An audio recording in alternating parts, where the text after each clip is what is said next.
क्या भैया ये कितने का है? क्या इतना महंगा? अरे चाइना का नहीं है क्या? सस्ते में काम हो जाएगा। अरे चाइना का बताओ यार, ये बहुत महंगा है। जी हाँ दोस्तों, welcome to Leo Lifestyle TV. आज हम लेने वाले एक बहुत इंटरेस्टिंग केस स्टडी जो कि रहेगा अबाउट चाइना। जी हाँ दोस्तों, जिस तरह से आप जानते हैं कि चाइना पूरे वर्ल्ड ओवर अपनी मैन्युफैक्चरिंग ऑफ गुड्स के लिए मशहूर है, तो किस तरह से चाइना पूरे वर्ल्ड में इतने चीप प्रोडक्ट्स बना पाता है और किस तरह से पूरे वर्ल्ड को उसने इसी मैन्युफैक्चरिंग अपनी पावर की वजह से कहीं ना कहीं ओवरटेक किया है। तो इस वीडियो में हम जानेंगे पूरी कहानी कि किस तरह से चाइना वर्ल्ड का मैन्युफैक्चरिंग हब बना।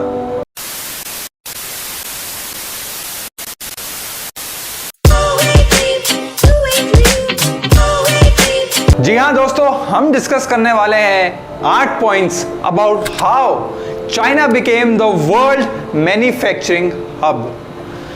सबसे पहला पॉइंट जो हम डिस्कस करने वाले हैं वो ये कि बहुत लोगों को ये मिसकंसेप्शन है कि चाइना की लेबर सिर्फ सस्ती है। ये पूरी तरह से सच नहीं है। चाइना की लेबर सस्ती तो सिर्फ एक चीज है ही, लेकिन साथ ही साथ चाइना की लेबर प्रोडक्टिव भी है। इसको समझने के लिए एक एग्जांपल लेते हैं कि किस तरह से इंडिया में अगर आप मान लीजिए कि एक लेबर एक दिन में 24 यूनिट बना सकता है, तो वही चाइना का एक लेबर एक दिन में कम से कम 30 यूनिट बना पाएगा। प्रोडक्टिविटी ज़्यादा। तो सवाल उठता है कि चाइना की लेबर इतनी प्रोडक्टिव कैसे हो सकती है? चाइना की लेबर की प्रोडक्टिविटी ज़्यादा इसलिए है क्योंकि वो अपने स्किल्स यानी कि अपने लेबर को स्किल्स सिखाने में टाइम इन्वेस्ट करते हैं। अपनी लेबर को स्किलफुल बनाने के बाद जब वो लेबर कलेक्टिवली काम करती है तो उसके नंबर ऑफ यूनिट्स की प्रोडक्शन इंडिया के नंबर ऑफ यूनिट्स की प्रोडक्शन से ज़्यादा होती है। चाहे नंबर ऑफ लेबर सेम भी हो दोनों ही केसेस में, लेकिन उसके बाद भी China will be able to produce more number of goods as compared to India. Productivity of labor एक सिंपल फॉर्मूले से भी समझा जा सकता है, जो कि है productivity is equal to output, work output upon time taken. और चाइना के केस में ये काफी ज्यादा है as compared to India या फिर कोई और कंट्री इन द वर्ल्ड। दूसरा पॉइंट जो कि समझने वाला वो ये है कि चाइना इकोनॉमीज ऑफ स्केल में काफी हाईली फोकस करता है। क्योंकि चाइना काफी लार्ज स्केल में प्रोडक्शन करता है तो उसकी overall cost of the product कम हो जाती है। काफी लार्ज स्केल प्रोडक्शन करने के वजह से, इकोनॉमीज ऑफ स्केल के वजह से चाइना का प्रोडक्ट उसे सस्ते दामों में प्रोड्यूस कर पाता है। तीसरा पॉइंट जिसके वजह से चाइना कम प्राइस में वो उस प्रोडक्ट को प्रोड्यूस कर पाता है वो ये है कि चाइना की गवर्नमेंट स्टेबल है as compare to other democratic countries या फिर अदर कंट्रीज। चाइना में एक ही पार्टी रूल करती है जो कि है CCP, चाइनीज कम्युनिस्ट पार्टी। ये एक पार्टी के रूल करने के वजह से अगर चाइना ने डिसाइड कर लिया कि वो कुछ करना चाहते हैं तो उसको चेंज कर पाना बहुत मुश्किल होता है। इसका एक छोटा सा एग्जांपल लेते हैं। चाइना ने एक डैम जो कि हाइड्रो इलेक्ट्रिसिटी को प्रोड्यूस करने के लिए बनाया, वो था गोर्जियस डैम प्रोजेक्ट। वर्ल्ड का सबसे बड़ा डैम था ये। अब इस डैम को बनाने के लिए चाइना ने 1.2 मिलियन लोगों को डिस्प्लेस किया, यानी कि एक जगह से दूसरी जगह लेके गए। इसके लिए 1350 विलेजेस को डिस्प्लेस भी किया गया, 140 टाउन्स को भी डिस्प्लेस किया गया। अब इतने लार्ज वॉल्यूम में अगर डिस्प्लेसमेंट होती है लोगों की फॉर मेकिंग अ डैम, और इस केस को अगर आप इंडिया में देखें तो इंडिया में सबसे पहले तो इसके अगेंस्ट प्रोटेस्ट शुरू हो जाएगा। फिर ये केस जाएगा लीगल मेथड्स के थ्रू, यानी कि डिस्ट्रिक्ट कोर्ट, लोअर कोर्ट, फिर हाई कोर्ट, फिर सुप्रीम कोर्ट, और उसके बाद फाइनल वर्डिक्ट आएगा। अब इसी को समझ लेते हैं कि अगर चाइना डिसाइड करता है कुछ चीज़ पे एक्शन लेने को, कोई चीज़ को कंस्ट्रक्ट करने को, बनाने को, तो उनके लिए ज़्यादा मुश्किल नहीं रहेगा। और इंडिया के केस में जबकि मैंने आपको समझाया है कि कितना लंबा रूट लेना पड़ेगा, तो चाइना कंपैरेटिवली कम टाइम लेता है डिसीजंस को एग्जीक्यूट करने में जबकि इंडिया उसके मामले में काफी लंबा टाइम लेता है। जो चौथा पॉइंट वो ये है कि चाइना एक टेक्नोलॉजी का भी मैन्युफैक्चरिंग हब है। बहुत से लोगों को लगता है कि चाइना सिर्फ चीप प्रोडक्ट्स बनाता है, लेकिन ये पूरी तरह से सच नहीं है। काफी हाईली टेक्निकल प्रोडक्ट्स को बनाने में भी चाइना सबसे आगे है। इसका एक एग्जांपल ये है कि एप्पल, जिस तरह से आप जानते हैं कि एक बहुत ही बड़ा ब्रांड है मोबाइल पे, वो अपनी मैन्युफैक्चरिंग भी चाइना से करवाता था। अब वो धीरे धीरे डिस्प्लेस कर रहे हैं अपनी मैन्युफैक्चरिंग फ्रॉम चाइना।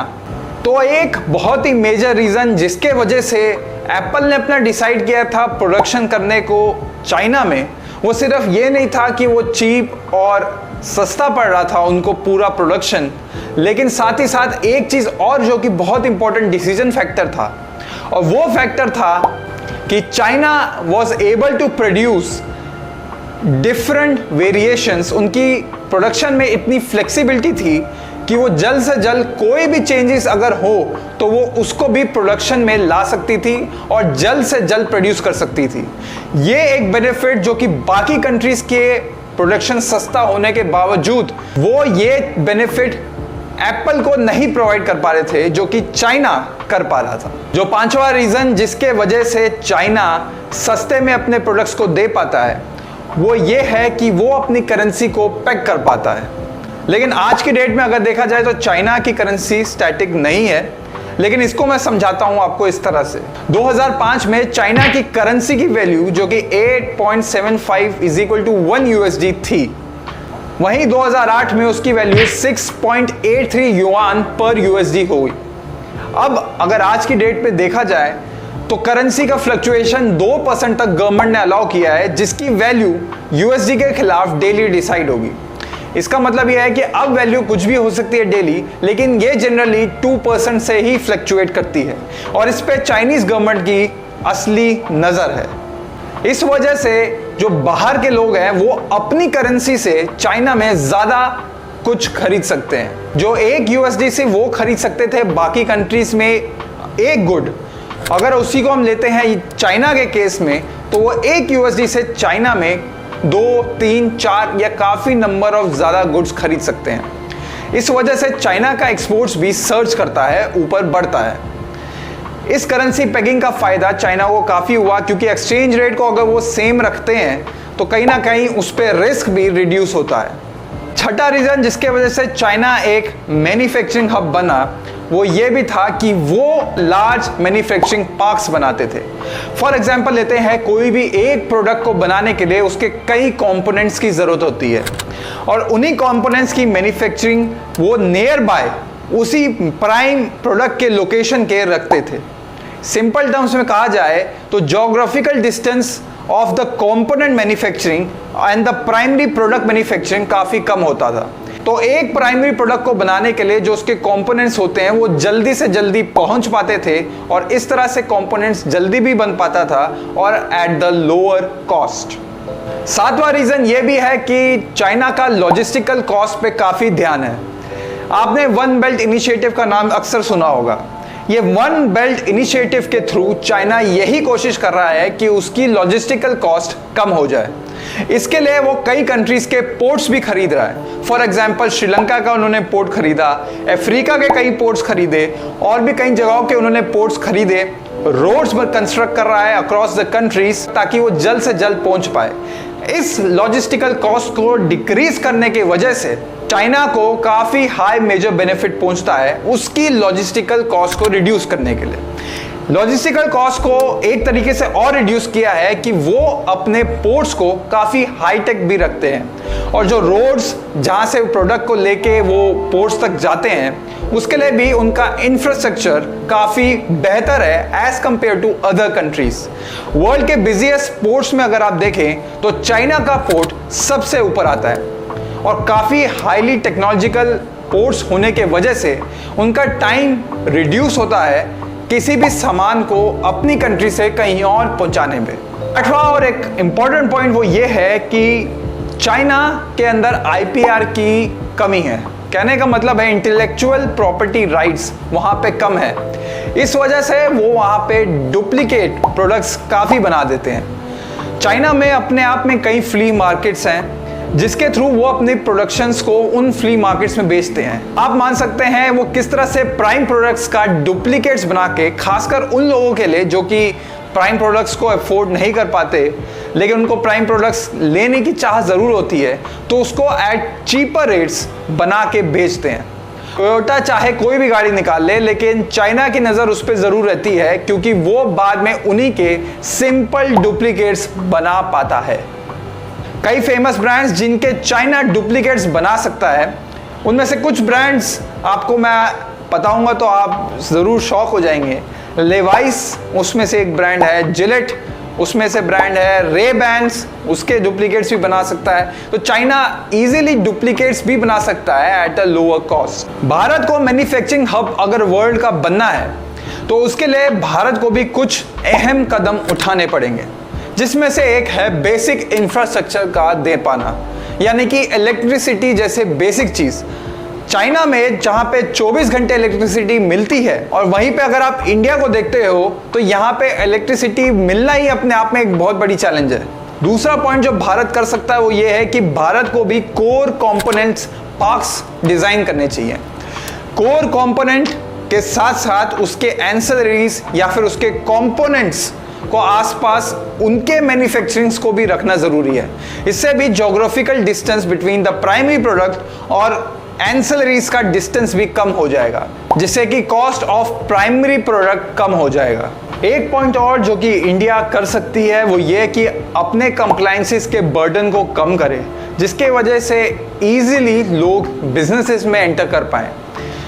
जितने ज़्यादा लॉज होंगे उतना ज़्यादा मुश्किल होगा कंपनीज को स्टार्ट करना, खड़ा कर पाना और उसे चला पाना। अगर आपके पास 100 से ज़्यादा एम्प्लॉयज़ हैं तो आप उनको झटके से नहीं निकाल सकते, एकदम से कंपनी बंद करने का नहीं सोच सकते। आपको कई लीगल कॉम्प्लिकेशंस के थ्रू जाना पड़ता है। एक जो कि बहुत ही इंपॉर्टेंट बेनिफिट है इंडिया का एज कंपेयर टू चाइना, वो ये है कि आने वाले टाइम में इंडिया की पॉपुलेशन यंग है, जो कि कंपैरेटिवली ज़्यादा है चाइनीज़ यंग पॉपुलेशन के। इस यंग पॉपुलेशन को अगर सही तरीके से चैनलाइज किया जाए तो India can be the next manufacturing hub of the world. तो I hope you like this video, and if you like this video hit the like button, comment below अगर आपके माइंड में कोई इंटरेस्टिंग टॉपिक है जिसके बारे में मैं वीडियो बना सकता हूं। इस इंटरेस्टिंग इंफॉर्मेशन को अपने दोस्तों के साथ जरूर शेयर कीजिए।